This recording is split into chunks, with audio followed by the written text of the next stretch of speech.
لكم شويه دلع بلتر لبن، اوريو وموز ولوتس ومانجا وكراميل وحاجه اخر دلع جامده قوي.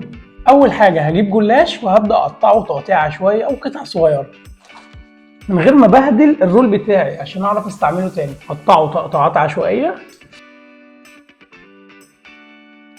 كله يبقى بالشكل ده. الصينيه اللي هتخش الفرن نحط فيها الجلاش.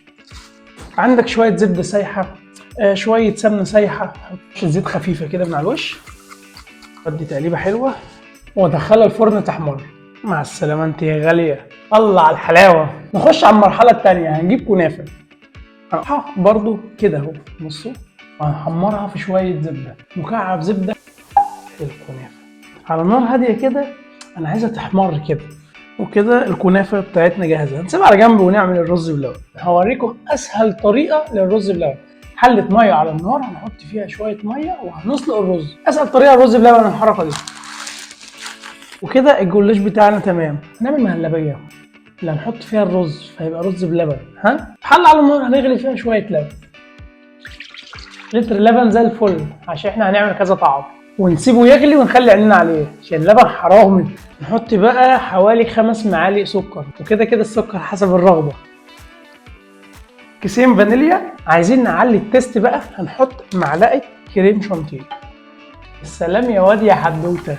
3-4 معالق نشا، شويه لبن، وهندوب النشا دي كلها. لما نقلب هتدوب خالص مع اللبن.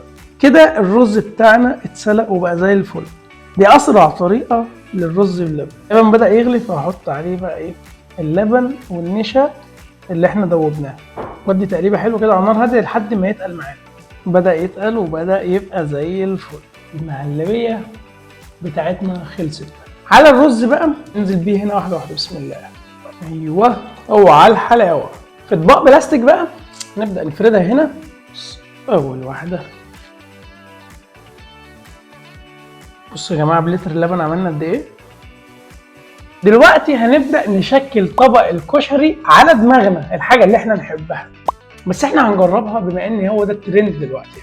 فانا عندي الكنافه هنستعملها مثلا ان هي الحمص، والجلاش هنستعمله اللي هو الورده، والصوصات بقى اللي هي الشطه والدقه والحركات وكده، والصلصه اللي هي تبقى الكريمه. اتفقنا؟ يلا بينا. اول حاجه انا ممكن احط ايه شويه جلاش. بص بقى من غير ما بهدل الدنيا، لا ده انا هحط نص ونص. سمعين القرمشه بتاعت الجلاش. وهنا شويه كنافه. اصلا صوت الجلاش يخليك تاكل لوحده. وشويه كنافه متحمره. والنبي يا جماعه في حلاوه وشياكه كده. الكريمه بقى هي الصلصه.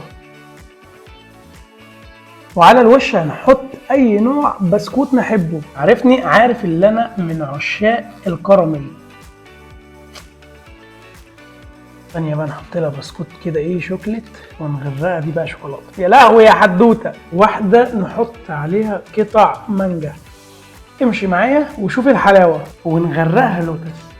واخر واحده كنت عايز اسيبها ساده، بس انا لقيت عندي صباع موس كده فقلت ايه احطه على الوش. ده مش بلبن اللي عامل دوشه، ده حدوته اللي عامل دوشه. لكم شويه دلع بلتر لبن، اوريو وموز ولوتس ومانجا وكراميل وحاجه اخر دلع. كشري بلبن بس عند حدوته. ما تنساش تعمل سيف للحلقه دي عشان ما تتوهش منك، واعمل لايك وشير. والحلقه الجايه تقول لي عايز تاكل ايه. اشوفكم في حلقه جديده. سلام.